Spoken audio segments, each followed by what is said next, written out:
Welcome to episode 193 of Real Health Radio. You can find the links talked about as part of this episode at the show notes, which is 7 to the word all spelled out, seven-health.com/193. 7 Health is currently taking on new clients, and there are a handful of reasons that clients commonly come and see us. So hypothalamic amenorrhea is one of them, and that's the fancy name for not getting a period. And this is often the result of under-eating and over-exercising for what the body needs, irrespective of your actual weight. And it's almost always coupled with body dissatisfaction and a fear of gaining weight. We work with clients along the disordered eating and eating disorder spectrum, and sometimes clients wouldn't think to use the term disordered eating to describe themselves, but they see that they're overly restrictive with their eating. They fear certain foods, whether that be breads or carbs or processed foods or fat. They feel compelled to exercise excessively, and or they find themselves binging or feeling out of control around food. Moving on from dieting is another one, and clients have been dieting for years and decades and just realize that it's not working for them and it's this failed endeavor. But they're struggling to figure out how to do food without dieting. So what should they eat? How do they listen to their body? They're just confused and overwhelmed. And then body dissatisfaction and negative body image is the final main reason. So many of our clients experience feelings of body shame and hatred, and they find themselves fixated on weight and determined to be a particular size and frustrated when they look in the mirror. And they may even avoid social events or opt out of photographs or put off appointments with doctors as a result of negative body thoughts. And in all of these areas, we're able to help and do so through a mix of understanding physiology and psychology. So understanding how to support the physical body and how it works, but also being compassionate and uncovering the whys behind clients' behavior and figuring out how to change this. So if any of these are areas you want help with, then please get in contact. You can head over to 7-health.com/help. And there you can read about how we work with clients and apply for a free initial chat. And the address again is 7-health.com/help, so HELP. And I'll also include that in the show notes. Hey everyone, welcome back to another episode of Real Health Radio. I'm your host, Chris Sandel. So let me start the show, as I've been doing recently, with the book giveaway. So we're now giving a book away with every episode or every new episode of the podcast, and you can find the list of books that we have on our resources page. So this week, the winner is Ruth N. So Ruth, thank you so much for your review. We will be in contact with you shortly to send you a book of your choosing. So reviews really help the podcast. They help with visibility. They help with us reaching more people. And ultimately, our goal is to help as many people as possible. They also give you a chance to win a book. And all you need to do is leave a review on iTunes, then take a screenshot of it, and then email it to info@7-health.com, and then you'll be permanently entered into the draw. So I'm back today with another solo episode, and it's actually part 2 of my podcast on sleep. So I released the part 1 of this last week, and this is the second edition, so an update of my sleep podcast. And I think this would probably hold up as a solo episode where you could listen to this even if you haven't listened to part 1. But it's going to make a whole lot more sense if you have listened to the previous episode, where you get an understanding of the mechanics of sleep and why it works and how it works and why it's important. And it will just give you a better context to the ideas discussed today. So my suggestion is, if you haven't listened to part 1, to stop this and go and listen to part 1 first. Interestingly, in the week between recording part 1 and then recording this part 2, I was going back through all my past clients over the last 4 years. So looking at what were their symptoms that each of them came to me with at the beginning. And sleep is far and away the most prevalent. So nothing else comes close. So I'm well aware that this is a big issue for the clients that I work with, but I'm also aware that this isn't specific just to my niche and the people that I work with. Like, sleep is a ubiquitous issue. And I'm hoping through these episodes that it's providing some insights and some answers to help this situation. And I should mention as well, this 2-part episode has been no small feat. It's taken somewhere between 60 to 80 hours to put all of this together. But I know this is something that is always going to be relevant and always going to be helpful. So I think, or at least I hope, it has been time well spent. So on today's episode, I'm really going to focus on all of the suggestions for how you can improve your sleep. And as part of this as well, highlighting the many obstacles that can get in the way of proper sleep.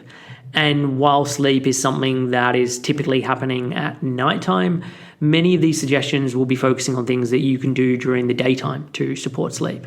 And this is because it connects to circadian rhythm and the concept of Zeitgebers that I mentioned in the last show. So as a reminder, Zeitgeber comes from the German and means synchronizer or time giver.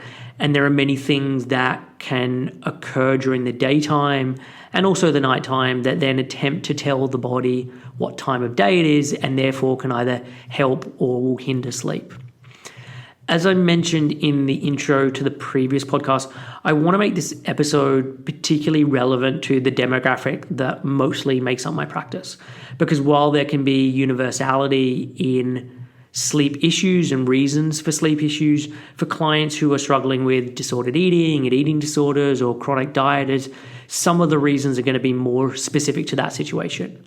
And I am going to touch on ideas that won't be relevant for someone with an eating disorder or disordered eating, but I will flag that up when that's the case and it's going to be obvious.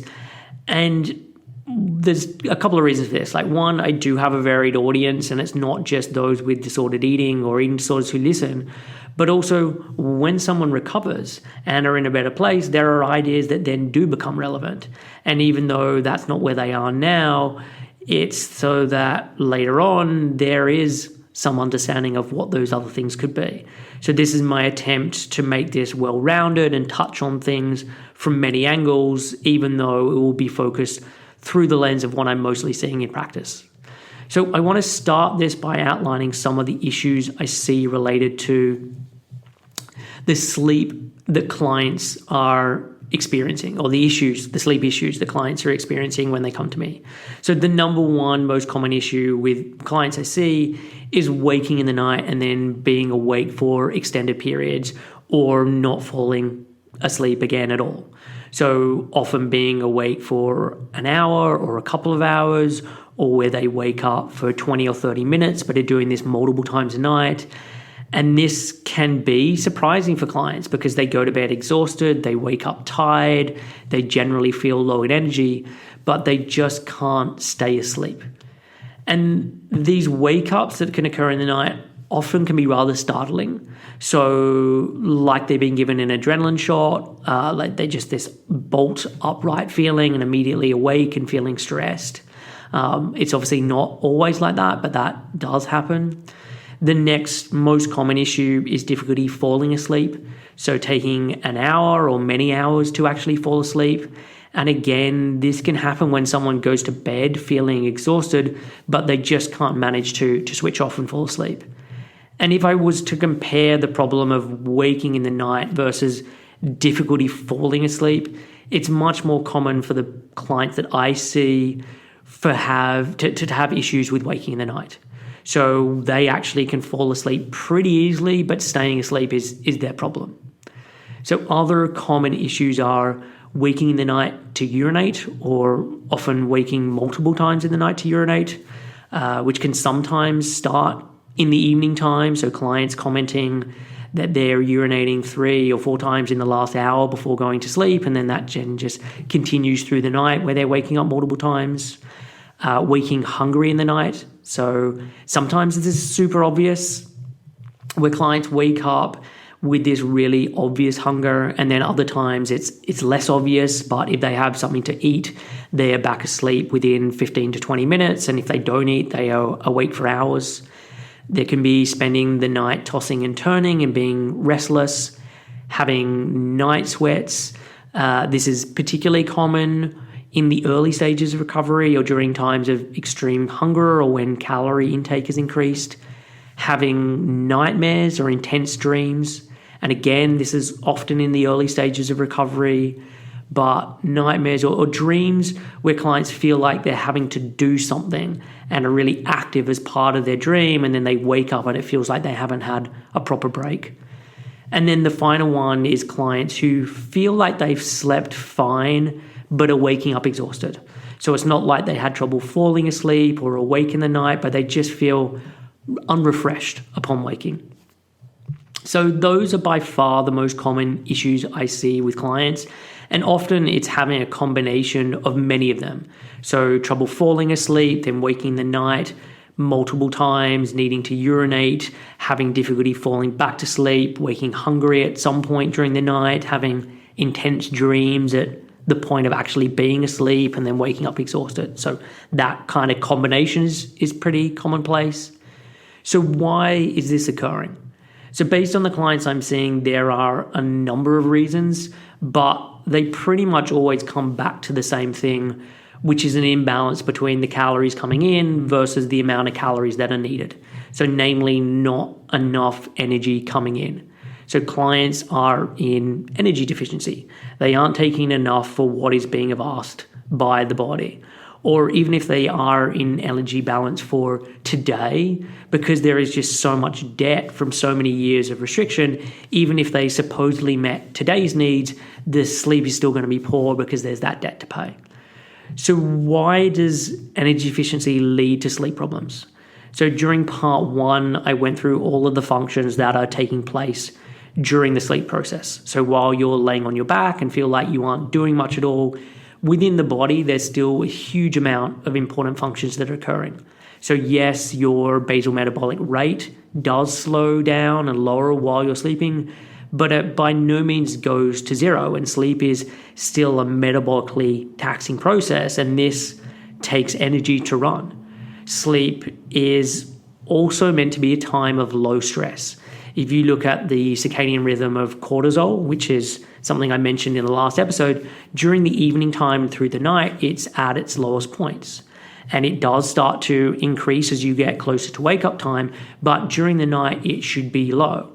And the same thing with adrenaline and noradrenaline. So adrenaline seems to follow a circadian pattern where it is lower in the evening and the nighttime.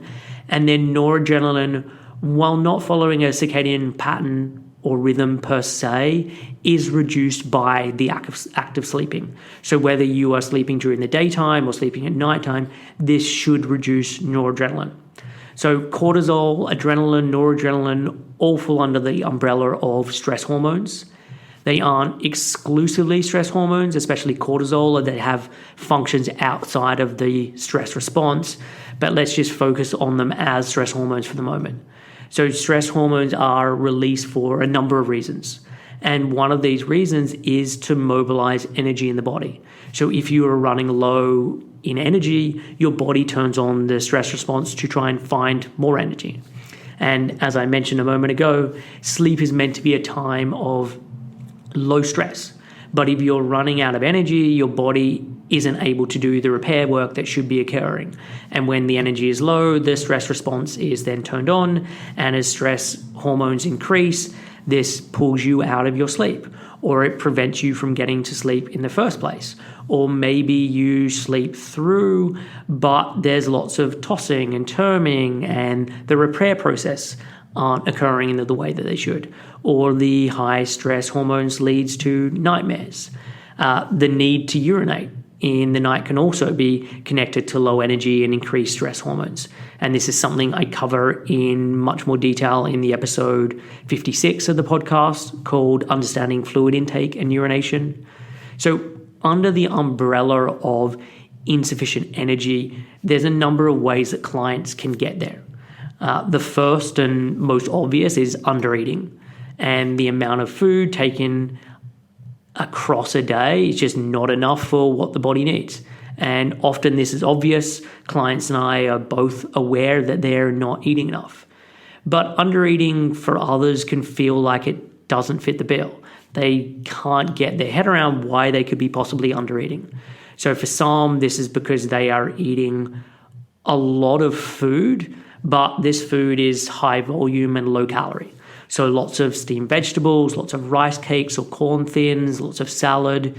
So they can be finishing meals where they are feeling full, or they oftentimes feel overfull or bloated, but actually what they've taken in isn't very high from a calories perspective and lower than what their body needs. Sometimes clients can be eating a mixture of food, so it's not just this high volume, low calorie food, but their estimation of what they actually need is way off. So they're simply eating meals that aren't enough for their requirements.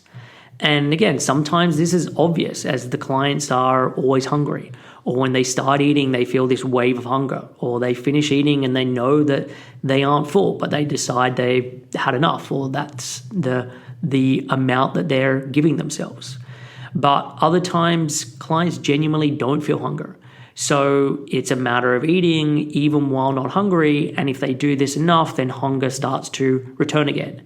Because it takes energy to make you hungry. And if the body is used to this message being ignored because that's what's happened for years or decades, it can stop sending those signals. So clients don't feel hungry even though they aren't meeting their energy needs.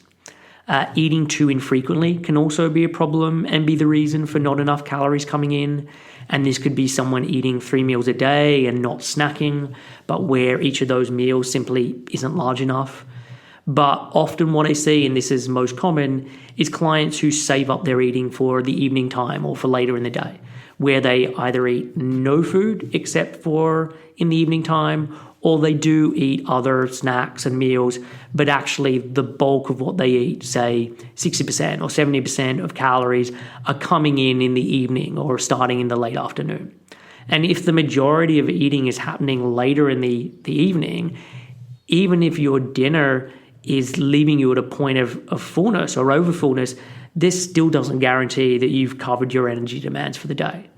Or even if you have, by the time you actually go to sleep, you aren't going to be able to have digested all those calories. So if you'd had breakfast and a snack and lunch, etc., then those meals would have been available as energy throughout the day. But just one large meal in the evening or a lot of food coming in later in the day, that energy takes more time to become available.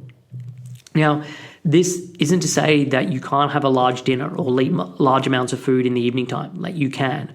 But if your food intake is skewed so that little is coming in during the day and large amounts is coming in later in the day, especially if this is then combined where total calories is lower than what the body needs, then sleep is likely to be negatively impacted upon. And the solution here isn't to suddenly start reducing eating at night and hope that you eat more in the daytime. It's eating more in the daytime, and then with time, the desire to eat more at night will change. But this idea around this could fill a whole separate podcast episode, so I'll just leave it with that. Overexercise is another factor that impacts on calorie needs. And overexercise here is context specific. Someone can be exercising 3 times a week and it's overexercise. Or they could be doing nothing more strenuous than walking and it's overexercise. Because for this to be overexercise, it's simply that the amount of energy that is coming in doesn't match up to the demands that are created by the exercise that's being done in combination with all the other demands that's being asked by the body. And this is actually a topic I talked about with Charlotte Gibbs when we covered RED-S, which is relative energy deficiency in sport, which is episode 160 of the podcast, which I will link to in the show notes. And this can be hard for clients to get their head around, especially if they used to be doing so much more and now they've reduced what they're doing. So for them, it now feels like they're doing just so much less, which can be true, but in relation to the energy requirement of their body, this reduced amount of exercise is still creating a situation where there is not enough energy coming in each day. And again, this often comes back to the energy debt that has accrued through years or decades of overtraining and underfueling. Like, yes, you can be consuming large amounts of calories, amounts that you are certain easily surpass what you've used on that day. But with the debt outstanding, sleep can still be negatively affected. And from working with clients for over a decade now, I've noticed that sleep can take a long time to improve. Like, especially if this is recovery from a long-standing disorder. It can be months and months, sometimes over a year of consistent eating and prioritizing rest for sleep to get back into a really solid place. So thinking that you've been eating for a couple of weeks or even a couple of months and everything should be fine, this just often isn't the case. Now, if it's been a much shorter time or the energy deficiency or deficit has been less extreme, then sleep can bounce back pretty quickly. And if it's a short-term thing, once eating reverts back to providing the calories that are needed and the debt is paid, then sleep improves fairly quickly. But with this type or with the types of clients I'm regularly seeing these days, these kinds of quick changes are less common. Another phenomenon that is common and worth mentioning is that when clients do finally start to eat more and or exercise less, that sleep in the beginning can get worse. Sleep can be more broken. They can have more instances of waking in the night feeling hungry. They can start getting night sweats. And it's like the body finally senses that food has become available again. And in that scenario, food is more important than sleep. So just because sleep gets worse doesn't necessarily mean that there is an issue. It could be a sign that things are improving as long as this is happening alongside the changes that would be supporting recovery. And all of these difficulties that I'm talking about here with sleep that are created by a deficiency of energy don't only happen to those who look thin or visibly emaciated. Undereating can occur at any size. I've had many clients who are living in larger bodies who were not taking in enough, and that impacted on their sleep. And this is important to remember too if you're gaining weight as part of recovery. Just because your body is bigger now, or just because you think your body is bigger than you would like it to be, doesn't mean that enough energy has come in to cover your daily needs or to pay off the outstanding debt. So insufficient energy is by no means the only cause of sleep issues, and I want to go through many of the ideas and recommendations in a moment to assist sleep. But if energy deficiency is a problem, so many of the other suggestions are going to pale in comparison. Like, yes, they can be helpful, but without enough energy as a foundation, they'll be much less useful in moving the needle. So these things need to be done alongside dealing with the energy debt. So before I start going through the recommendations, let me just make the same comment I made in the first show in relation to healthism. So healthism is the belief system that sees health as the property and the responsibility of the individual and ranks the personal pursuit of health above everything else. And it ignores the plethora of factors that can be outside someone's control that can impact on their ability to make healthful choices, or why a healthful choice might not be someone's first priority. And some of the items that I'm going to mention are going to be non-starters for you for various reasons. Others might be doable, but are going to be a real challenge. And others might feel like an easy change to make. So do what you can and see what difference you notice with your sleep. And these suggestions are based on what research suggests, but that doesn't mean they will all benefit you equally. So some will work more and matter more to you than others. And I also know that children can really mess up your best laid plans around sleep. So if you have kids that wake you up throughout the night and or some of the nights, then just do the best you can. And the same can be said for any other factor, especially if it's something that is unchangeable. So on to the recommendations. So the first one is actually what I've already mentioned, which is taking enough food. I'm going to just repeat it here because for the clients I see, this is by far the most important idea. For the rest of the recommendations, what I've done is broken them down into different categories so that common ideas can then be clumped together. So the first area is, or I'm kind of naming like structure of sleep. And the first idea here is aim for 7 to 9 hours of sleep a night. And this is the number that is recommended by the National Sleep Foundation for adults. And where you fall on that spectrum in terms of your needs, whether that be closer to 7 hours or whether that be closer to 9 hours, is likely connected to many factors, some of which are genetic in nature, many of which I chatted about in part one. There are a couple of things to note with this. And one is that the recommendation for an individual with this sort of 7 to 9 hours if for someone who doesn't have any sleep debt to make up. So if you are sleeping less than this and have been sleeping less than this for a long time, for whatever the reason is, your sleep needs are going to be increased. So for example, it's common for clients in recovery, once they are eating enough and can make it through the night, that they're getting 10 or 11 or 12 hours of sleep a night. And I know there can be some concerns that sleeping more than 9 hours is a problem, and that research shows poor health outcomes can be correlated with sleeping more than 9 hours. But this is correlation, not causation. So many illnesses cause increased sleep time. And as I talked about in the previous podcast, sleep is when your immune system is at its highest and when repair is happening. So if you are ill, it makes sense for your body to push you to sleep more. But it's not that the more sleep is causing the problem. So fears around sleeping too much and this being a problem are really unfounded. And during recovery or where you are paying off sleep debt, increased sleep is a temporary situation that will self-resolve as health improves. The second thing to note is that the recommendation for 7 to 9 hours is actual sleep time. And because it takes time for you to fall asleep and there may be time that you awake in the night, this needs to be taken into consideration. Because if you're only giving yourself an opportunity for 7 hours, the reality is you're going to get a lot less than this. And there's a concept known as sleep efficiency, and this looks at the percentage of time in bed compared to the percentage of time actually asleep. And this is especially important, not just in recovery, but can be for as people get older, or if there are other issues that are impairing sleep. And one remedy for this is increasing your sleep opportunity so that even if you are struggling to fall asleep or you are awake for some of the time in the night, it gives you a better chance of getting sufficient sleep because you've given yourself a longer time. The third thing to note are there are outliers who can get by on less than 7 hours, but they are exceptionally rare. And most people who do think that they are fine, the reality is something very different.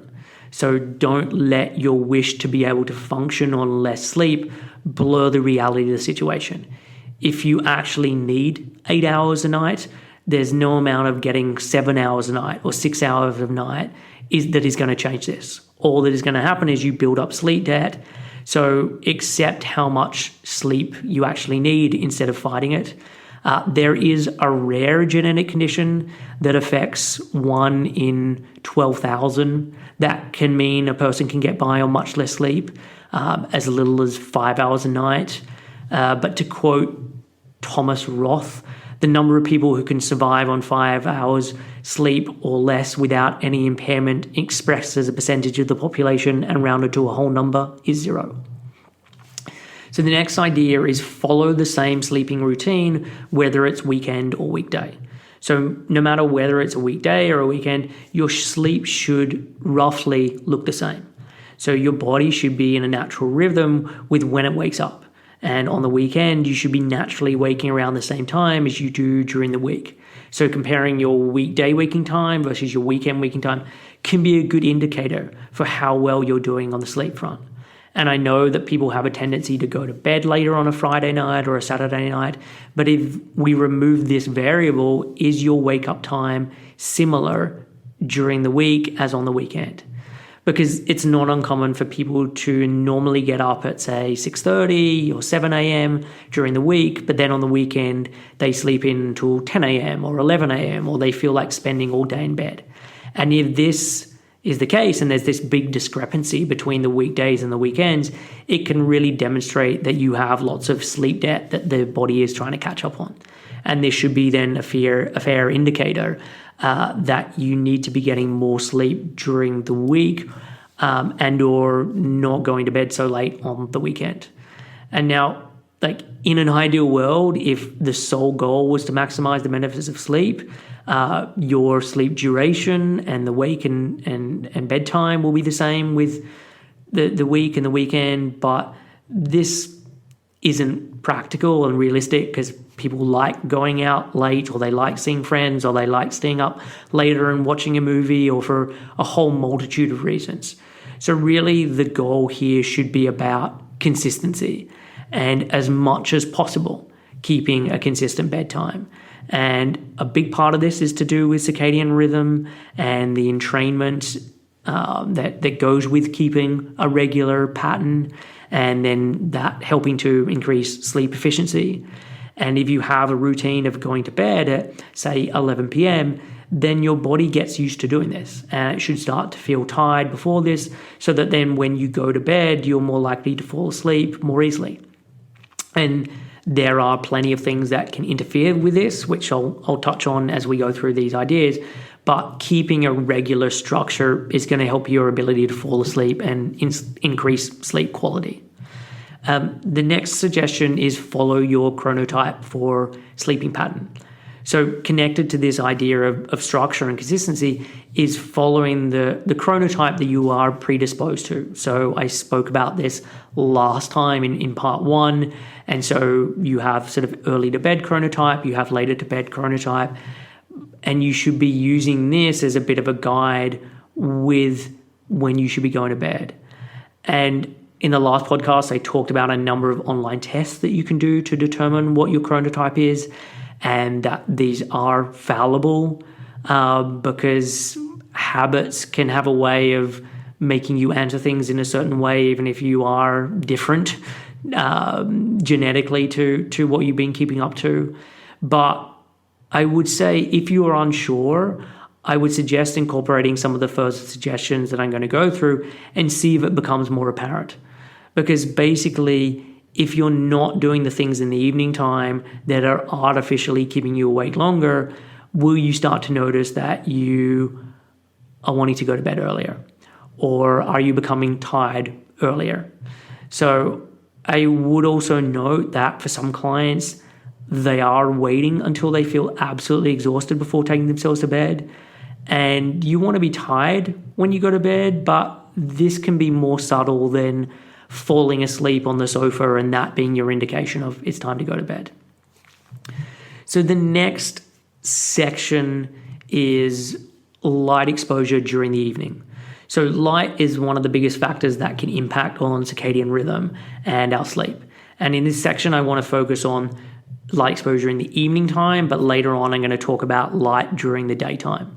So it's only been in the last 100 odd years that we've had widespread use of light bulbs and a much shorter time for devices like television and computer and phones. And never before in our evolutionary history have we had access to 24-hour light in the way that we do now. So yes, for a long time we had a fire and campfires at night, but this is very different from being in a room in a house that is brightly lit by lights on the ceiling with a glowing TV screen on the wall and a bright phone in our hand. And light is one of these zeitgeibers that tells our body what time of day it is. And for the body, this that has evolved in the way that it has, this used to be solely dependent on the sun being the light. So while we are now getting all these lights coming from our homes and our devices at nighttime, our body really assumes that this light is coming from the sun and then it must be daytime. We can't see all light on the electromagnetic spectrum. So the visible spectrum is the portion that the visible eye or the human eye can see. At the low end of this spectrum is violets and blues and greens, and then at the higher end of the visible spectrum is yellows and orange and reds.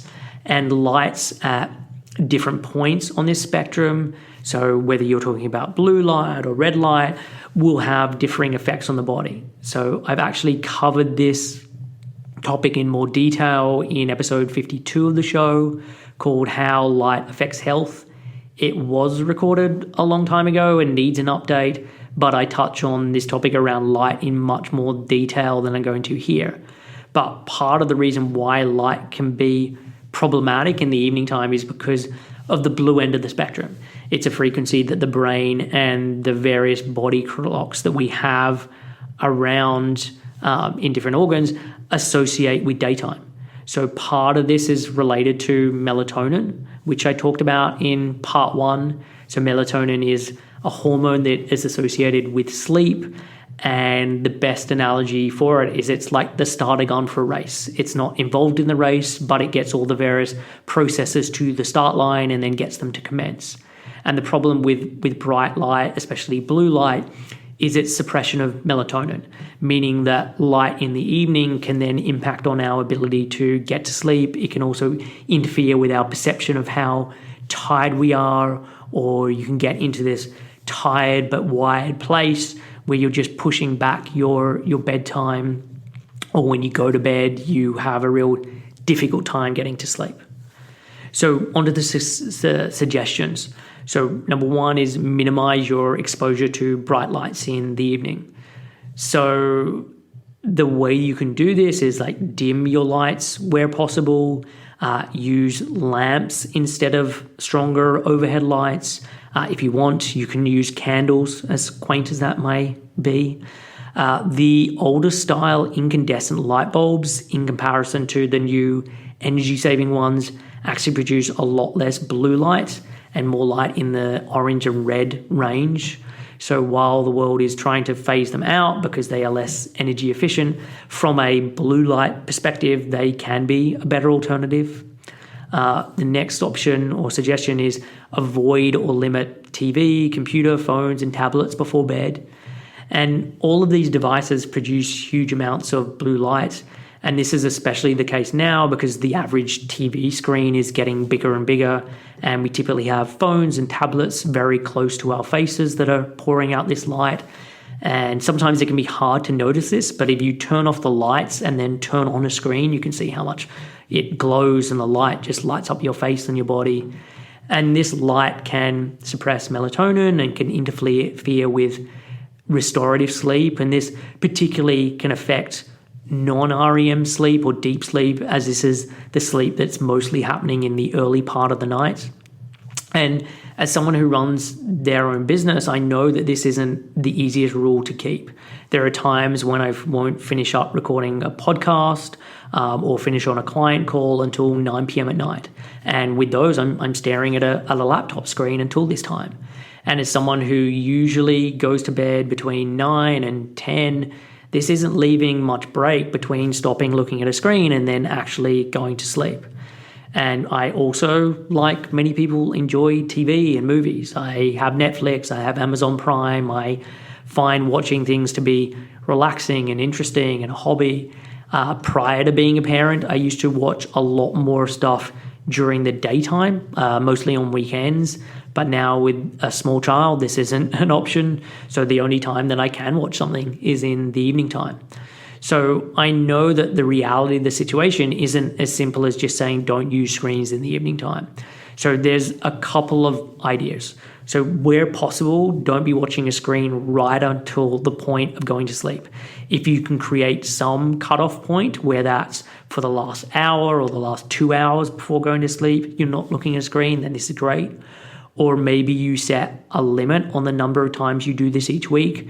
So every week there are 3 nights or 4 nights or 5 nights a week where you don't look at a screen in the evening. And instead you read a book or you chat with housemates or partners or you call a friend or you listen to a podcast or an audio book. And this avoiding of screens also includes phones and tablets too. So not watching TV but then being on your phone the whole evening is going to have basically the same effect from a blue light perspective as if you just watch the TV. So reducing the screen brightness in the evening can help a little, but if possible, being off screens altogether is going to make the biggest difference. And personally, if I go to sleep directly after watching TV or being on a screen, I notice how much it affects my sleep. My mind is just churning away and I struggle to be able to turn off, just feeling lost in thought. And these thoughts typically have little to do with what I just watched, but are just rather about anything and everything. And it will take me much longer to fall asleep as my mind continues to race. So the overall advice is to minimize screen time as much as possible within reason. And if you are using them, to try and have a gap between when you stop and when you actually go to bed, which shouldn't then turn into you going to bed much, much later, just so you can have this break, but rather you finishing up watching screens earlier. The next suggestion connected to this is using blue blocking features. And this can be either apps or programs or real physical products. So if you do need to use a laptop or a device in the evening, then start using blue blocking features. And so by blue blocking, I mean features that then take out the blue light. So I highly recommend downloading a program called Flux, which is f.lux, and I'll put it in the show notes. It used to be just Mac specific, but is now also on PC. And Flux runs in the background while you're using your computer and just makes adjustment to the color of the screen based on the time of the day and the amount of brightness in the room. So during the daytime, you won't notice any difference, but as the sun starts to set and then the light gets darker outside, the cooler or the color temperature of the screen adapts and it takes out the blue light. There are many other similar programs to Flux. There's Iris, there's Redshift, and I will link to them all in the show notes. I know that most phones now have nighttime modes on them that can actually do this, although they don't seem to be anywhere near as effective as something like Flux, but they can make a difference. The one caveat with this is if you are a designer, don't use Flux in the evening while designing. Otherwise, in the morning time, when you look at what you've done, it will look very different to how it did at nighttime because of the way the colors are affected. You can also get glasses that you wear that block the blue light from entering into your eyes. So while light does penetrate the skin, the eyes appears to be the most important when it comes to blue light and its effect on the brain and what time it believes it to be. So wearing glasses that block out the light in the evening time can be helpful, especially if you're going to be watching screens right up to the point of bed. I know some people wear them in the evening irrespective of screen time, that the lights in the house are emitting enough blue light to disrupt sleep quality, and by wearing the glasses they notice that their sleep improves. If you go on the market looking for these kind of glasses, there are two main options. So one where the glasses are clear and make fairly minimal changes to your color vision, and then two where the lenses are orange, and when you wear them your vision is much more impacted upon, where things appear more orange and reddish when you're wearing them. By far the most effective glasses are the ones that are orange and change the color vision. And yes, they can be more annoying in terms of impacting what you're seeing on a screen, but the other options are just not nearly as helpful. There are plenty of options on Amazon if you simply search for blue blocking glasses. The best version, and this was recommended by Ari Witten, who's done a ton of research around this, is by a company called Safety Blue Blockers, and they have a pair called Sleep Superior Ultra. And again, I'll link to that in the show notes. And part of the reason these can be useful is they also block out green light, not just blue light, and the green light can be problematic and is often in high amounts from certain lights and screens. And also with the glasses, they have things that then shield the side of the eyes so that you're not getting light coming in the side of the glasses. A word of warning, I think they look incredibly ugly. Think Bono in Zooropa, but where the lenses are orange. So they are by no means a fashion accessory, or maybe you think they're fashionable and we have very different aesthetic tastes. But I've had many clients where wearing blue blocking glasses have greatly helped their sleep. And once you do get used to it, like it simply becomes a habit. I remember the first week that I used Flux, and all I could see was just how red my screen was at nighttime. And now I don't even notice it.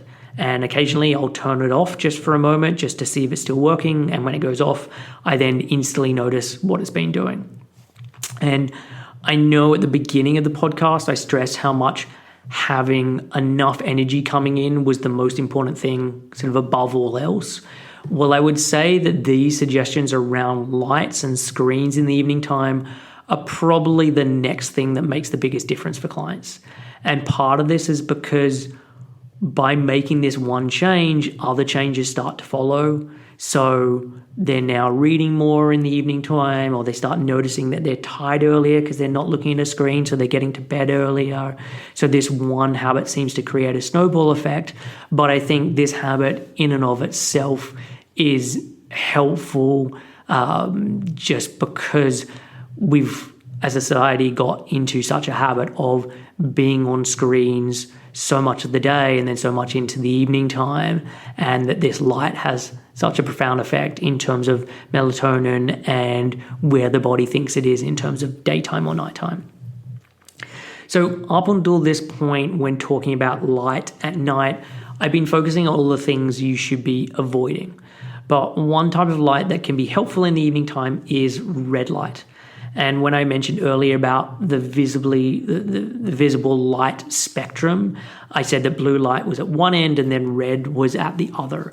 So red light has different functions on the body, and one of the benefits is that it helps to increase melatonin production and its release. So helping to organize and then start the processes that are going to help to get you to sleep quicker and deeper. And the easiest way to do this and to get red light in the evening is changing the light bulbs that you have in your lamps so that these are in the right light range, and then you can simply use these lamps in the evening time and limit the use of the other lights. And I will link to a number of different options in the show notes that you can check out. Some of them are more sort of orange and then red in appearance, that they're putting out a spectrum of light with more of it being orange and red and near infrared at the light end of the spectrum, as opposed to sort of the blue-green end of the spectrum. If you're awake at night or you're waking up in the night, if possible, avoid turning on lights. And this is one where I didn't really know where else to talk about it. But if you're awake at night, you are best to avoid turning on a light unless it is going to be sort of a red light. And this is especially true if you are waking up simply to go to the bathroom and then to get back to bed. Like turning on a light in the middle of the night is likely to wake you up more and make it more difficult for you to fall to sleep. There are times when clients are waking in the night and having to eat, which is rather common in recovery. And in this scenario, I'll typically suggest clients leave food next to their bed or on their bedside table. So when they have to eat in the night, they can do so without having to get up and go to the kitchen and turn on a light or being exposed to light by opening the fridge door. The caveat to this suggestion of not turning on a light is around preventing injury. So say you have poor night vision and making your way to the bathroom without a light on feels dangerous, or if you're unsteady on your feet and have to make it downstairs to get to the toilet safely, turn on a light. Like safety first here. There's no point injuring yourself in an attempt to limit light exposure at night. But if it is possible to do this without turning on light, then I would suggest doing so. So the next section I want to focus on is on bedroom setup, or the adjustments that you can make to your bedroom that will help get better quality sleep. So one is sleep in complete darkness or as close as possible. So for deep sleep, you want to be sleeping in as close to darkness as possible. And depending on where you live, this can be more or less of an issue. So when I lived in London, there was always lights outside that would come in through the windows at night.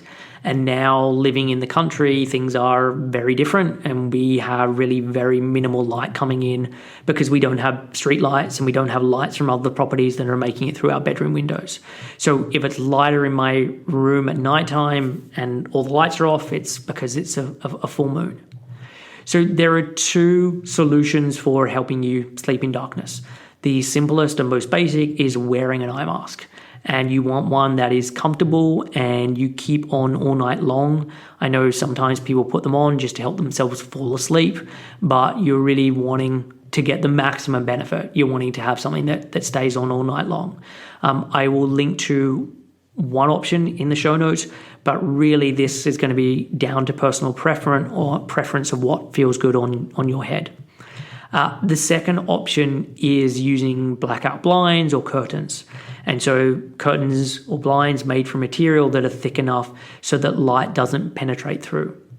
And I remember one of the places that I previously lived in London had Velux blackout blinds all through the house and in the bedroom. And when I would close them, it would be pitch black. So even when my eyes had time to adjust, I still could not see the hand in front of my face. And I remember just sleeping so well in this place. And in the place that I lived prior to that, there was huge amounts of light that would come into the room. And so I got blackout blinds for the room. And I noticed a real improvement in my sleep when I made this change. And it's interesting when I go to places like France or Italy, how much more common this kind of thing is with blackout blinds in the house or the little doors on the outside of windows that you can then close that block out the light. And maybe this is because these places, as well as other places around the world, have a history of sleeps during the day or siestas. So when trying to sleep in the middle of the day, you want to be able to block out the light. They are also places that get much hotter. So having a way of preventing light getting into the building through the window will keep the house cooler. But for whatever reason, having blackout blinds or some way of preventing light coming into the room can help you to sleep better if you can get it so you're sleeping in complete darkness or close enough to. The next suggestion in terms of things to do in your room is remove electronics or devices from your room. And there's two reasons for this. Like one obvious one is that many of the electronics and the devices that you have in your room are going to emit bright lights. So if you have a TV in your bedroom, you're more likely to watch TV just before going to sleep. Or if you have an iPad or a phone in your room, you're more likely to check it in bed. So removing these items from the room can then help prevent this. The other reason, and maybe the less obvious reason, is that for some people having electrical devices in the room can impact on their sleep, even if they aren't emitting bright light. And this is getting into the realm of EMFs and Wi-Fi, where I know there's a lot of controversy and conspiracy theories around all this, and this is not an area where I'm an expert, so I'm definitely not going to weigh into any side of the debate here. All I know is that for some clients, that when they have removed electronic devices from the room, it helped them sleep better. And this was even the ones that weren't emitting bright light. So it can be worth trying and see if it makes a difference for you. The next suggestion is removing your clock from view.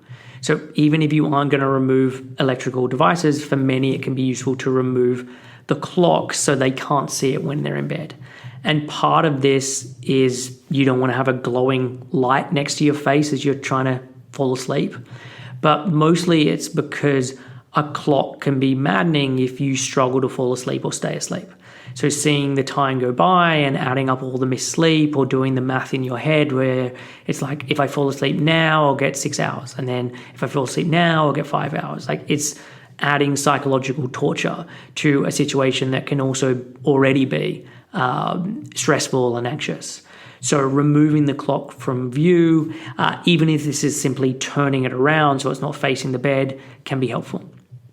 The next suggestion is using temperature to regulate circadian rhythm. So temperature is another one of the zeitgebers that nudge the body clock and let it know where it is. And throughout our evolutionary history, typically it was warmer during the daytime and cooler during the evening time. And if we can mimic this by changing the temperature in the bedroom, it can support better quality sleep. In Matthew Walker's Why We Sleep, he recommends setting the thermostat so the bedroom is at 65 degrees Fahrenheit or 18.3 degrees Celsius, which is significantly cooler than most people have their heating set to in the wintertime. Or if you are in a hot climate, this would potentially mean using a fan or air conditioning to reduce the temperature to this amount.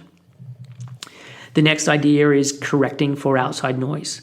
So you want to sleep in silence, or if silence is an impossibility because of living in a city, you want to block out the sounds that can interfere with sleep. So if noise is a problem, using something to produce white noise or pink noise that can then run in the background while you sleep. And I will link to a couple of different apps in the show notes. One is called Sleep Bug, one is called Lightning Bug, but there are lots of apps that are available that do this, which is making sounds that sound like the ocean or just a humming sound that is enough to block out background noise, but is rhythmical and can then help you to sleep. The other alternative is using earplugs as a way of blocking out noise. Personally, the times I've tried to sleep with earplugs, I found them really annoying and they kept falling out, and just felt weird with the pressure of them. But I think the times that I have tried them have been on flights where I was using the free ones that I've been given. And I know there are lots of different options on the market with different sized and shaped earplugs for sleeping. So with the right ones, undoubtedly, I would have been fine. So if you are going to try the earplug option, I would say that there are many different alternatives you can try. So this next section that I want to go through is about fluid intake. And there are 3 ideas as part of this one. So the first one is avoid caffeine after lunchtime. So caffeine has a long half-life in the body and can block proper restorative sleep. And I would say this is the case whether you really feel it or not. I know plenty of people who can have a coffee and go straight to sleep. And while they may not notice it, this will still likely be impacting on quality of sleep and the repair work that is being done. And Walker's advice is to avoid caffeine after lunchtime, and this means tea and coffee. So yes, tea has less caffeine than coffee, but it can still impact on sleep. And especially in the UK, it's amazing how many clients I've had see real improvements in their sleep by just being aware of their caffeine intake, including teas, and limiting this to the earlier part of the day.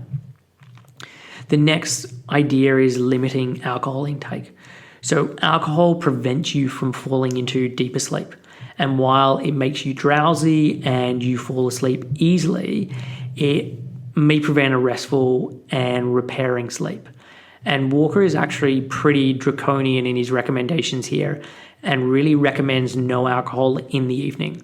And in the same way as caffeine, alcohol can take a long time to break down. And so having alcohol in the daytime, as long as it's not in excess, will have time to be broken down before bedtime, not interfere with sleep, but not alcohol in the evening. But as someone who lives in the real world, telling someone no alcohol in the evening can feel rather impossible. Having alcohol at lunchtime may be fine if you're on the weekend or you're having a long lunch followed by a siesta and then you're back to work. But if you're grabbing a short lunch break before returning to work, alcohol isn't so appealing. But in the evening time, when work is finished for the day and people are relaxing, this is when they feel like having a drink. And everyone has a different tolerance, and a small glass of wine in the evening with dinner for a lot of people will have minimal impact on sleep or no impact on sleep. And this will be especially true if you eat dinner earlier and have some time before going to bed rather than finishing dinner and going straight to bed. Large amounts of alcohol are where problems start to arise and will definitely be impairing restorative sleep. And this is true with really all health outcomes connected to alcohol consumption. The health benefits of abstainers compared to those who have one alcoholic drink a day, the difference on average is fairly marginal and so small to potentially be chance rather than being statistically significant. But as levels increase, it becomes more and more obvious in terms of the impact to health. So where possible, avoid alcohol in the evening time. If this isn't the case, limit yourself to one drink and it will have a negligible impact on sleep. And on the occasions that you have more than this, which is likely to happen, know that this will have an impact on your sleep. And then the next one is be aware of hydration and how this affects your sleep. So dehydration and overhydration can both impact on sleep quality. Waking in the night to urinate, while common, shouldn't really be happening. Your body produces a hormone called antidiuretic hormone, And like many other hormones, this follows a circadian rhythm and should be highest in the nighttime, so you can make it through the night without waking to use the bathroom. And I see nighttime urination most commonly in clients while they're struggling with an eating disorder or disordered eating, and whilst in the early stages of recovery from these.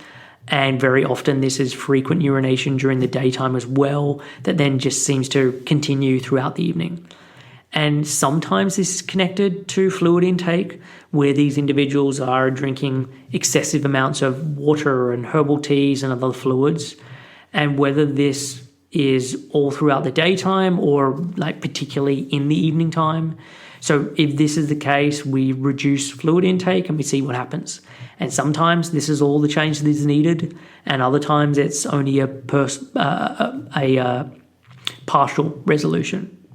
But often excessive intake isn't the case, and despite drinking what should be a reasonable amount, clients are still waking in the night to urinate, and often multiple times.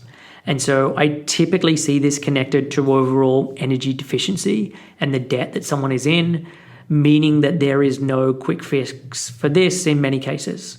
So if this is happening outside of excessive fluid intake, it's often a matter of recovery and repair getting further along and energy debt being paid off, and then this will correct itself. Outside of this, I would say that things that support circadian rhythm more generally will help in this regard. So because antidiuretic hormone is meant to follow a circadian rhythm, and if other things are out in this realm, then this could be part of the problem. And so really this would be about implementing many of the ideas that I've talked about already as part of this episode, so light exposure and caffeine intake, and then other things that I haven't got to yet, and just seeing if that helps. And one thing I should note here is if something is waking you in the night, then it's then common to need to urinate. So for example, when my son Ramsey was still a baby, he would obviously wake in the night and Ali would feed him and I would change his nappy. And when this would happen, I would always end up having to pee in the night. And I would often also get hungry, and we would have food in our bedroom during this time because we would then need it to help us get back to sleep. So I just want to mention this because the need to urinate at night is not always going to be because of low energy. If something else is waking you, there may be a need to urinate that follows simply because you are now awake. And in the scenario of a crying baby, there is no way around this. But in other scenarios, there may be a solution. So say, for example, you're awake in the night due to a noise. Could you be using earplugs or a white noise to block this out? But I just thought it was important to say this just because, nighttime urination isn't always connected to low energy or poor circadian rhythm. At the other end of the fluid intake spectrum, dehydration is also an issue. You don't want to be waking in the night feeling parched and having to guzzle a big glass of water. And sometimes I see this happening alongside restless legs. So this is the feeling when you're trying to lay still and fall asleep that your legs just start moving. And there's many reasons for restless legs, but one of them is dehydration and the subsequent buildup of sodium in the blood. So if you are someone who is prone to forget to drink fluids, you have darker urine, maybe you're getting frequent headaches and feel dehydrated, then focus on upping your fluid during the day and see if that helps with sleep. So the next section of suggestions is looking at activities that can be done during the daytime to better support sleep. And most of these are connected to circadian rhythm and the circadian rhythm entrainment.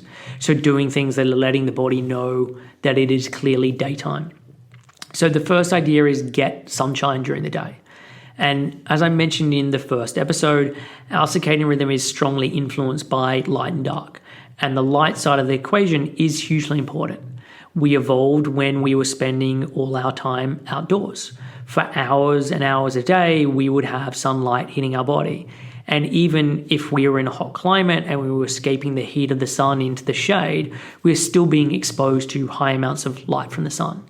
So getting sunshine throughout the day is incredibly important, and this is especially true in the early morning. So getting in bright light or bright sunshine within the first hour of waking could be incredibly powerful to support circadian rhythm and help the body move more into being awake in that kind of awake mode. And there are going to be times of the year when being outside doesn't provide much sunlight, or the conditions are so bad that even if there is some light, you just don't want to be out there. So let me first focus on situations when the weather is decent, and then we can look at what to do in the darker and not so nice months. So as I said, you want to be getting bright sunshine within the first hour of waking if possible, and then throughout the day have other periods of getting sunshine but without getting burnt. So getting adequate amounts can be challenging if you have an office job, and especially if you commute to work in a car or on the tube, and then you're in an office all day and then you travel home again. But see if you can have a couple of times where you are outside during the daytime. So go outside for your lunch break and eat on a bench or in a park. If you have a snack in the morning or the afternoon, if possible, go outside to do this. If you can do calls or meetings outside, do so. And then on weekends or times when you can be outside more than just these short times, do so. As long as you aren't burning, I'm up for spending large chunks of the day outside if you can. And there's a few things I want to say about this. The first is, I remember reading an article, and I think it was in Wired, that on average you spend less than 5% of our day outside. So that's just over an hour outside.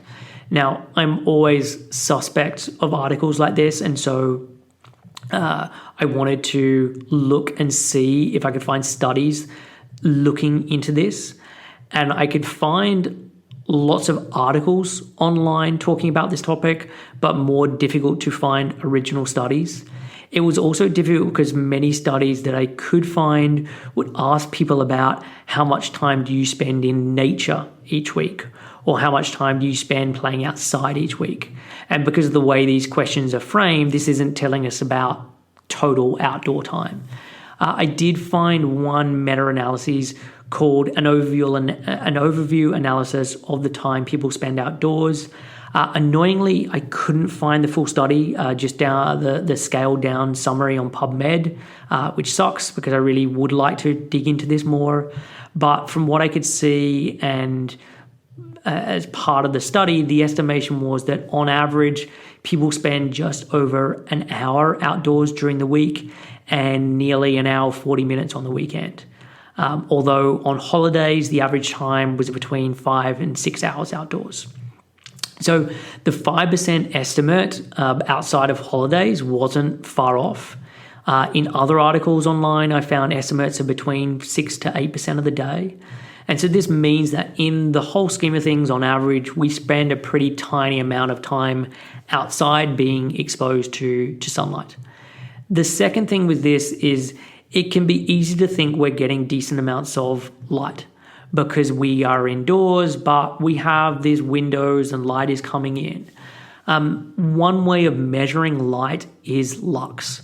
And this is a measure of the intensity of light as perceived by the human eye as it passes through or hits a surface. And while lux is about the eye's perception, it is connected to the intensity of the light that is then hitting surfaces and the skin. And you can actually get a lux app for your phone, and it then uses the camera on the phone to tell you how many lux it is picking up. The one that I use is called Lux Camera, and I will link to it in the show notes.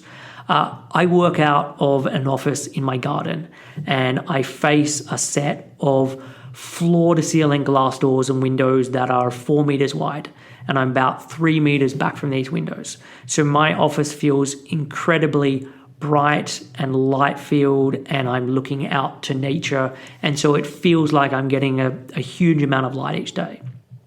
And so in February time, I tested the lux in the office while facing the windows. And it was a fairly cloudy day, but it was by no means as bad as it gets in winter. And while sitting down at my desk, it was at 400 lux. if I stood up with the camera and the phone camera, so stood up from my desk and then looked out, it was 2,000 lux. But when I went outside, it was 12,000 lux. So that's a big difference from 400 to 12,000. That's like 30 times more lux or 30 times more light being outside. I then tested this a couple of days ago. So the weather is much nicer now with clear blue skies. It's still in the mid-teens temperature-wise, so it's not the middle of summer. For those that work in Fahrenheit, that's roughly around 6 degrees. And so when I check it sitting down, it's 1,200 lux. When I do it standing up, it's 4,500 lux.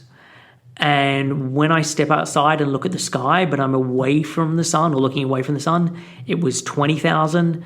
And if I look more directly into the sun, it's 120,000. And a bright blue sky in the middle of summer, you're talking 150,000 lux. So here the difference is going from 1,200 lux when sitting down to 120,000 lux when going outside. So 100 times more light. So even though my office can feel sunny and bright, the difference between being inside and outside is enormous. And getting sunlight on our skin has a wide range of benefits. But from the perspective of this podcast, the light will be assisting in training circadian rhythm, meaning that more light in the day can then help you sleep better at night. And the third thing I want to say connected to this is that being outside doesn't have to mean movement. As I've talked about earlier in this episode, often the biggest hurdle that I'm seeing within my client population is energy deficiency preventing restorative sleep. And often a big part of this is overexercise or even walking for long periods each day, because often clients don't think to put walking into the bracket of exercise. So even if they're doing 3 hours of walking a day or 5 hours of walking a day, they discount this as not exercise. So just because I'm talking about the benefits of sunlight and outdoor time doesn't mean that this has to be paired with movement. I'll often suggest that clients go outside and sit down. They can read a book, they can listen to a podcast, they can do a meditation, like however they want to spend their time, do so outside. And this can often be challenging, like for them to be still and not moving. But I think it's important to flag this up because I don't want you to think that just because I'm suggesting being outside more, that this then gives you a license to be walking for hours on end each day. Like invariably, this won't help your sleep, at least within the population I'm typically working with. So I've talked about what to do during the better times of the year when it's nicer to be outside and the sun is providing decent amounts of light. But what about in the wintertime? So in the wintertime, using light therapy can be a great strategy to help up the deficit in natural light, which involves using light boxes or sad lights to provide you with bright light that you aren't receiving from the sun.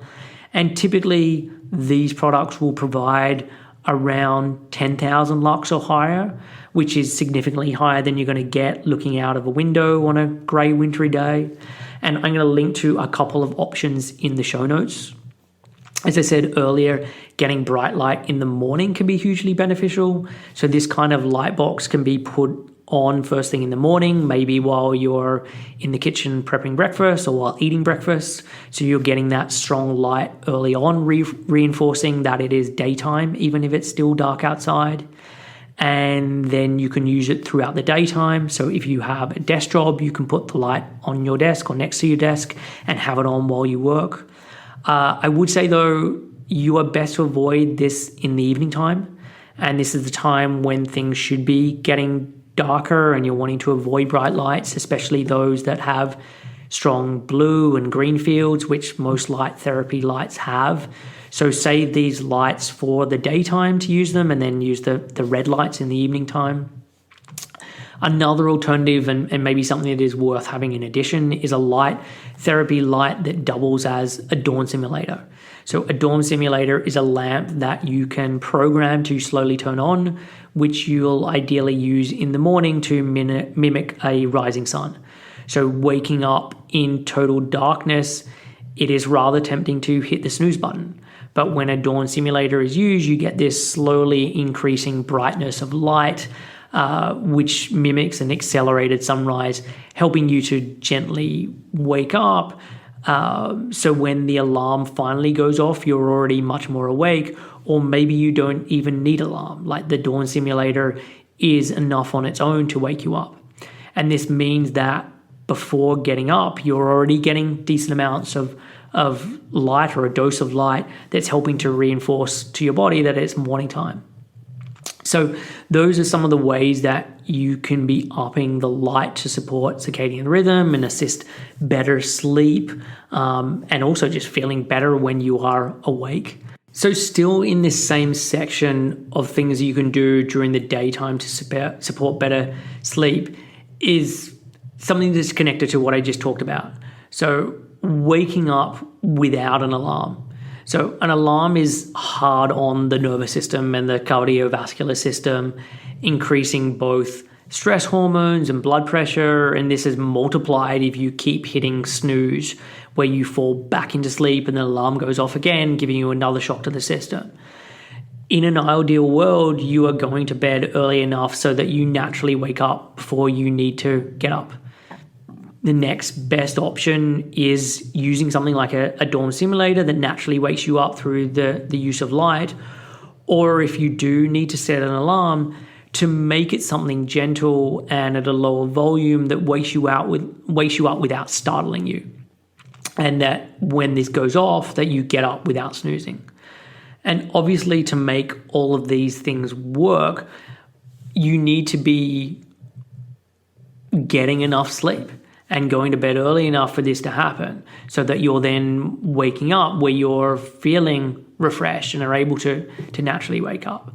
Because being woken up in the middle of a sleep cycle by a bleeping alarm doesn't set you up for the day ahead.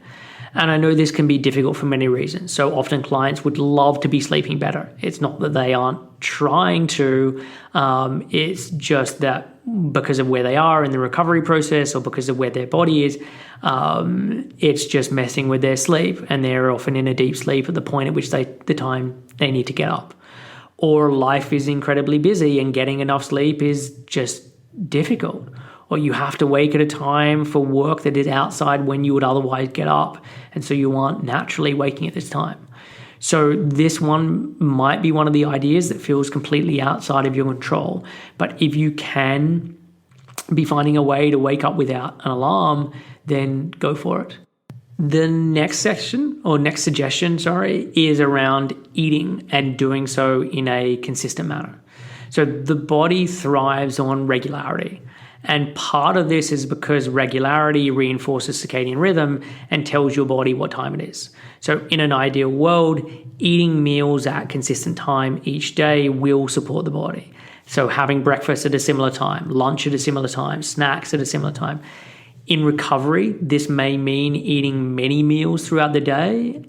And if you are doing this on a consistent basis, then this is great and it will be helping you.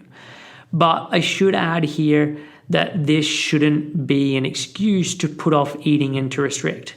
So in recovery, eating can be more messy than at other times. You may finish a meal and then an hour later be hungry. If this is the case, then eat. Like, hunger trumps any ideas here around consistency. So don't be hungry for 2 hours simply to try and eat at consistent times. Like, this should be one that then comes later on, if in the beginning things are all over the place. And connected to this idea of eating more consistently is having more food come in during daylight hours and the daytime. And this is when you are most active, whether that's physically or mentally, and when we need more energy. So if more eating can be skewed towards this time, then great. But again, don't let this idea lead to more disordered eating. Like, if you are hungry in the evening and find yourself wanting to have more, then go for it. If you finish dinner and you feel like a snack, have a snack. Like, this isn't a suggestion to restrict or to say that you can't eat food after X time of the day. And use your own intuition with this as well. Like, I know personally, I eat a large dinner. It is often my biggest meal of the day, although none of my main meals would be described as small. I will also often have something to eat after dinner, and this is because I do better eating in this manner. If I try to have a smaller dinner or eat less in the evening time, I don't sleep well. It's a much lighter sleep for me. I'm more likely to be restless, and it can take me much longer to get to sleep. So whilst most of my food intake does come in during the daytime, I by no means have a light dinner or no food coming in the evening time. But equally, I have clients where eating less at nighttime does really help with sleep, and it makes a noticeable difference basically as soon as they start to make the change, to the point that if they do have a poor night's sleep, nearly every time it was down to eating later. So this is one that you will need to play around with, but on average, if you can be consistent with eating and have more of your food come in during the daytime, it will support circadian rhythm and sleep quality, as long as this message isn't leading to more disordered eating or restriction or following advice blindly and not checking in with how it works for you. So the next suggestion is movement or exercise during the daytime, and this again is going to come with lots of caveats. So typically movement and or exercise during the day supports circadian rhythm. From an evolutionary perspective, daytime was when we moved and nighttime was when we were more still, because once the sun sets, yes, you may have a campfire, but typically you are staying put. So doing movement or exercise during the daytime can be helpful with sleep, but obviously the big caveat with this one is about where your current health is at. If you're in recovery, then this suggestion really doesn't apply. Whatever potential circadian benefit there could be gained from daytime movement is going to be wiped out by the energy that is used for that movement that could otherwise be used for repair. So again, don't use this as a way to support disordered behaviors. But if health is good or you are not in recovery or dealing with energy deficiency, then daytime movement should be supportive to better sleep. And this can be low intensity movement or NEAT. So something as simple as walking or gardening can be helpful. And part of this will be because you are outside and getting the benefits that this offers. But the other part is from the movement per se and the impacts that this has on circadian rhythm and other systems in the body. If you are going to do something more intense, then this typically is better to be done earlier in the day, or at least avoiding doing it in the evening time, at least from a sleep perspective. Like, doing intense exercise is a stress on the body. This doesn't make it inherently bad. It's just that this stress, or that's actually good. Like, the stress is what leads to the adaptions and the benefits from the exercise. But it can take time to wind down, and if you're doing this in the evening time, it can be impacting on your quality of sleep. And I know that everyone has different time pressures, and the evening may be the only time you have a chance to exercise, but just be conscious of how this affects your sleep and pay attention to your sleep on exercise days versus non-exercise days and compare what happens. Connected to this, and in the same vein, is standing more during the daytime can also entrain circadian rhythm. So historically, we would have spent more of our daytime moving and standing while we sit down and sleep more in the evening time, or as the sun has went down and the day came to a close. So now this also comes with the exact same caveats as the last one. For many people, this isn't appropriate. Energy deficiency means that the most important thing for you is sleep, and health is going to be greatly improved by you sitting or lying down and resting as much as possible. So if this is you, this is the advice, and this trumps anything else that could be potentially beneficial. But if you are in better health and are not in recovery or in energy deficiency, finding ways to stand more during the daytime could be helpful. If you have an office job, could you set a timer to go off every hour so that you get up and stand and move when this happens? This can be helpful for lots of reasons outside of simply sleeping. It can be helping with concentration to have mini breaks. It can help in terms of your eyes to give it a break from staring at a screen for long stretches of time.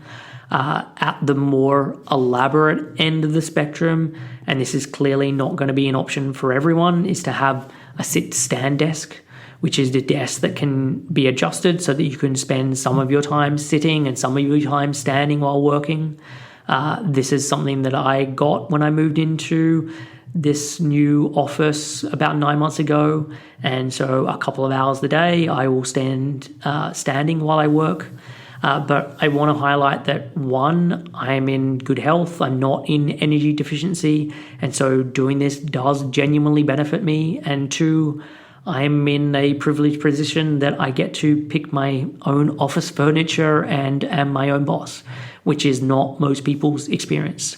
So this is a suggestion that is going to be relevant to a lot less people, but I did still want to mention it because depending on your situation, it could be helpful.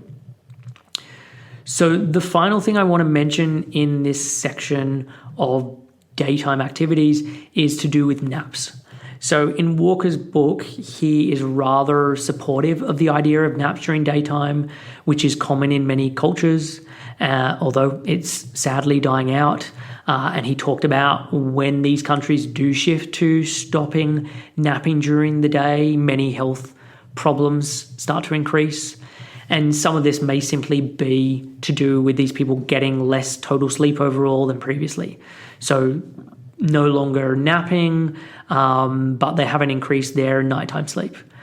Some may potentially be genetic and specific to those particular areas. So if you and many of your generations of ancestors have had naps during the daytime, maybe there's some changes that have occurred that somewhat anticipate this nap and make it necessary or needed. And when this is then removed, it's felt much more than someone who never had a history of naps during the daytime. But whatever the reason, naps during the daytime can be supportive for health. And for many clients during recovery, daytime naps are something that occur for some time. And obviously, if there is an office job, this is more challenging and so only can happen on weekends. But in recovery, the need for sleep drastically increases. And often this can't be achieved all in one go. So having a nap after a meal can really help. The suggestion here is if you are going to have a nap, avoid doing it after 3 p.m. If you're napping after 3 p.m., it's much more likely that this is going to interfere with nighttime sleep. And this time is not set in stone. Like maybe you can nap after this point because you are so tired and in need of repair and that this doesn't impact on your nighttime. So if this is so, then keep doing what you're doing. But on average, it's best to avoid having naps after this. And if you're going to do it, to do it before 3 p.m. So the next section is going to be ideas around pre-bedtime. And what are the things that you can be doing in the hour or the hours before bed to support sleep? And I know I talked a bit about this already in the section around light at nighttime in terms of avoiding screens and encouraging red light, but I want to add in some more suggestions. So the first idea is to have a consistent bed routine or pre-bed routine. And I commented that the body thrives on regularity, and this is definitely true with the bedtime routine as well. And this doesn't mean that every night is going to be an exact carbon copy of one another, but is more about finding different things that you can do to support yourself in getting in a more relaxed state that can assist in helping you fall asleep easily and then stay asleep. And some of these are connected to polyvagal theory and stimulating the ventral vagal nerve, which is part of the nervous system that is then associated with being in a relaxed state. So let me share some ideas, and you can do many of these things at night. It's not just about doing one of them. And some of these ideas could be expanded upon in much more detail, but for the scope of this episode, I'm just going to list some of them. And so in the hours leading up to bedtime, you can read a book. And if you are reading on a device, have it be one with like the e-ink Kindles, so it's not giving you the bright light. You can listen to relaxing music. You can do some journaling or some writing, whether that be a plan or reminders for tomorrow, whether that be a gratitude journal, or doing some form of like free-form writing or creative writing. You can have a hot drink or a snack. You can meditate. In terms of apps, I really like Waking Up, Headspace, and Calm are the three that come to mind. But like doing breathing exercises or guided imagery can also be helpful. Stretching or restorative yoga or foam rolling can be helpful with this. You can chat with your partner or friends or family, singing or gargling. I know I mentioned earlier about using temperature to assist sleep and having the room be a cooler temperature. Well, to actually accentuate this temperature change, having a warm bath or a shower before bed can really assist this. Epsom salt baths can be especially helpful. The magnesium from the Epsom salts can help with relaxation and the nervous system. And if you have aches or pains or swelling, this can be supportive as well. One thing I would say is that if you do have a hot bath before bed, it can take a while to cool down. And you might find yourself sweating after you just got out of the bath for a while. So either avoid making the bath really hot, or if you want to have a really hot bath, do so, but do it earlier so that you're leaving extra time for yourself to cool down so you aren't trying to sleep as your body is pouring out sweat. Another option for helping with temperature regulation and something that can be done before bed is a thing called the cryo helmet. This was originally used for migraines and tension headaches, but can be a way to cool the body. It kind of looks like the scrum caps that some rugby players wear, or one of those old leather caps that pilots would wear. I'll link to it in the show notes. And basically you put the cap in the freezer during the daytime, then before bed you pull it out and you put it on and you wear it for 30 to 40 minutes, and it helps to bring down body temperature and head and neck temperature in particular. And anecdotally, it can be especially useful if you have lots of racing thoughts when trying to sleep and have a hard time switching off. It's definitely not for everybody. It wouldn't be the first thing I'd suggest, but it is an option. So the final section here is around medication and sleep. And the first idea is to review your medications. So if you are on medication, check these medications to see if there are any potential impacts or side effects that can be having on your sleep. And just so we're all clear here, I am not a doctor. I am not saying you should come off your medication. It is not my job to tell anyone to come off their medication, and many medications people cannot come off. But if you are having sleep issues and you are on medication, one of the side effects of this could be the sleep issues. And so if this is the case, speak to your doctor. Maybe there is an alternative that doesn't impact on your sleep, or maybe there isn't, but you now know that some of your sleep issues may be unavoidable because of this medication. And yes, I think you will benefit from all the various suggestions that I've made throughout this podcast, but just knowing about this other variable can stop some of that maddening of not understanding why something is going on. The next suggestion is to avoid sleep medications. And again, this isn't me saying you need to come off sleep medications if you're on sleep medication. This is something you need to speak to your doctor about, and depending on your situation, you may be able to come off them, you may not. That's not for me to tell you. But in Walker's book, he is rather damning of sleep medication and how frequently they are recommended, and mostly because of the poor outcomes and poor health outcomes that they are connected with. And he states that there is no sleep medication that induces natural sleep. And this means that you're not getting all the repair benefits of sleep. So the function of sleep is really blunted.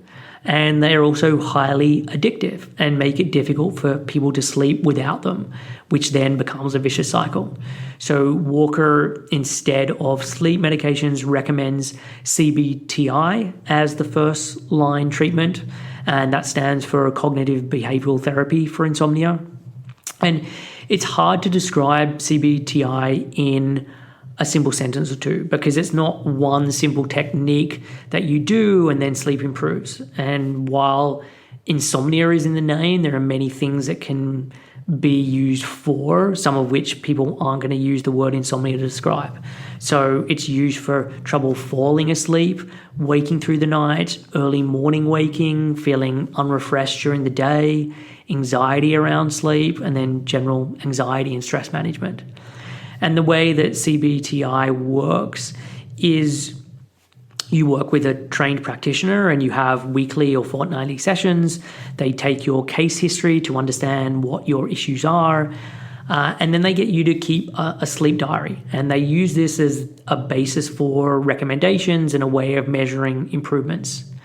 And depending on your situation, different methods will then be implemented. So let me run through some of them, because some of this stuff is going to be useful. So even if you aren't going to go and see someone for CBTI formally, you can try some of these ideas to sort out your own sleep issues.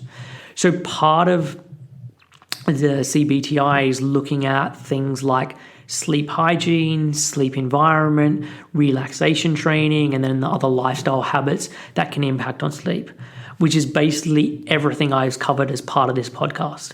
So what are the things that someone is doing that are potentially negatively impacting on sleep, and what happens when these are removed? So that's a really big part of the CBTI process. But there's a couple of ideas that I haven't touched on. So the first thing is intentional sleep restriction. So for example, if someone is used to going to bed at 10 p.m. but they struggle to fall asleep or they're waking in the night, they will be instructed to stay awake for much longer. And if they are also in the habit of napping during the day, they'll be instructed to cease doing this. So they switch from, say, going to bed at 10 p.m., but now they're told to go to bed at midnight or 1 p.m. And this is then paired with the other sleep promoting strategies that I went through. So it's not getting someone to stare at a screen until midnight and then go to sleep. It's getting someone to do all the things that promote sleep, but then resisting the urge to actually sleep. So meaning that when they do finally sleep, they are really exhausted. And then paired with this, they are suggested to get up at the same usual time, which then causes partial sleep restriction and increases tiredness. And this is then kept up for a decent amount of time, often many weeks. And this can be really difficult and can be a really tough time for someone. But the goal with this is for then to get to a point where someone is so tired that they're then able to fall asleep really easily and that they're then able to make it through the night.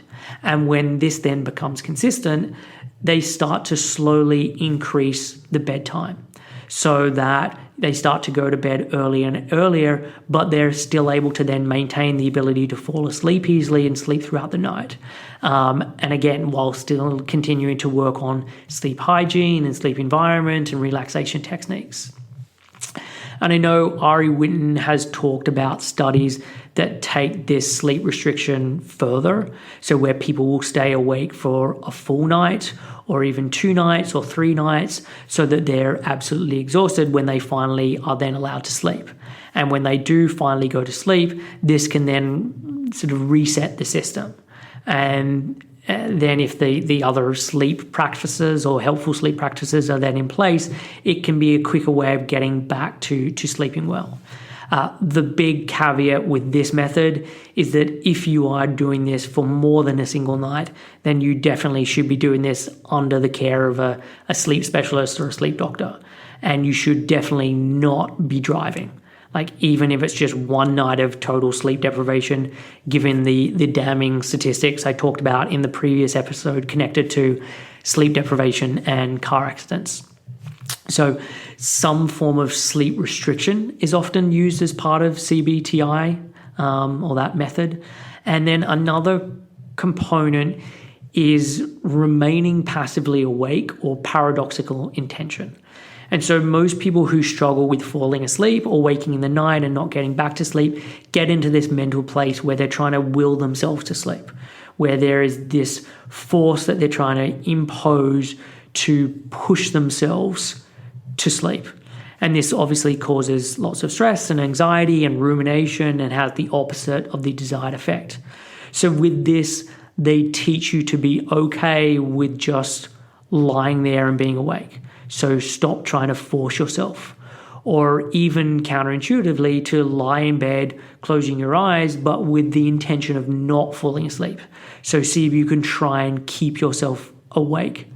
And this paradoxical change can then lead to getting to sleep easier and can change sort of beliefs and feelings around sleep. So those are some of the components of CBTI. Depending on the situation, there can be other things that are included, but this would depend on your practitioner and what they notice as part of the situation. I'm not trained in CBTI, but improving sleep is often a large part of what I do with clients. And so looking at the situation and figuring out what are the likely blocks for them sleeping well, and then testing these things out and seeing how things improve. One other idea that I've come across before for helping persistent sleep issues is going camping, and not just for a night, but doing it for, say, a week. And often with camping, the first night or two, sleep is pretty poor.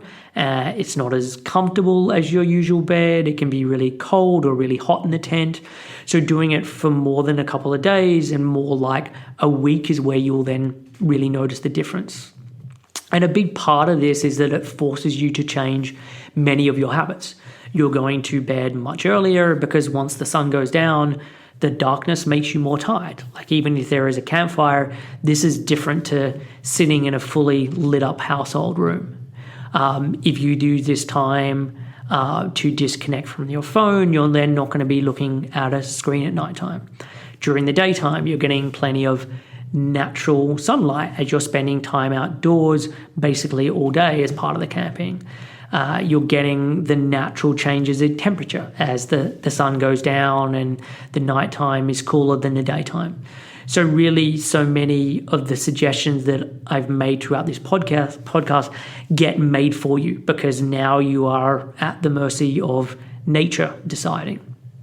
And obviously, this isn't an easy option for many people, but if sleep is an issue and is camping is an option, it can be another way to reset the system and get back into a better sleep rhythm and following certain habits. But obviously, this will only last for so long if you come back and keep up the same habits that were happening before. So this is almost like a starter or a refresh. And then the other things that I've talked about as part of this episode then need to be coming in. So that is it on the recommendations front. If you are someone who deals with sleep issues, I hope that this has given you many insights and ideas of things to potentially try. Like is suggested with CBTI, keep a sleep log for a couple of weeks. Keep track of the many things that I've talked about in this episode, like what time are you going to bed? What time are you waking? Are you noticing that this is consistent? How are you spending your time in the evening before bed? Are there differences that you notice on the days that you do X in the evening versus doing Y in the evening? What is happening during the daytime? When are you eating? How much are you eating? How much time are you spending outside?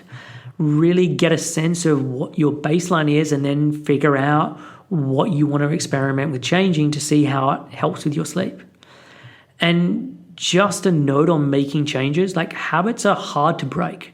Like even when you are doing things that you realize aren't supporting you, you will still often continue to do them. Like very often our right now self is enjoying doing something even when we know that our future self will pay for it later on. I've previously done a podcast called Setting Goals and Achieving Them, which is episode 72 of the podcast.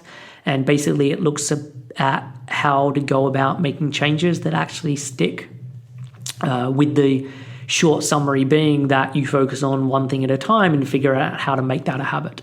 And then you move on to the next one, and then you move on to the next one, and so on, which is how I work with clients.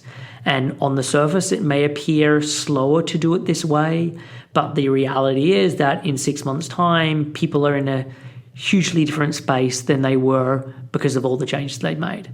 And for those that try and change everything at once, mostly they do it for a couple of days or for a week, and then they quickly revert back to old habits because it just feels overwhelming. But anyway, the podcast goes into a lot more detail about habit change and could be worth a listen if you do want to implement any of the ideas shared in this episode. So that is it. This was a rather monumental 2-part episode. If you know other people who would benefit, then please share it with them. Sleep is a huge struggle for so many people, even outside of the niche of eating disorders and disordered eating that I work in. So please share this message far and wide if you found it beneficial. As I mentioned at the top, 7 Health is currently taking on clients. If you are struggling with dieting or disordered eating or recovery or body image issues or sleep or any of the topics that we cover as part of this show, then please get in contact. You can go to 7-health.com/help. Next week, I will be back with another guest interview. But until then, take care, stay safe, and I will catch you next time.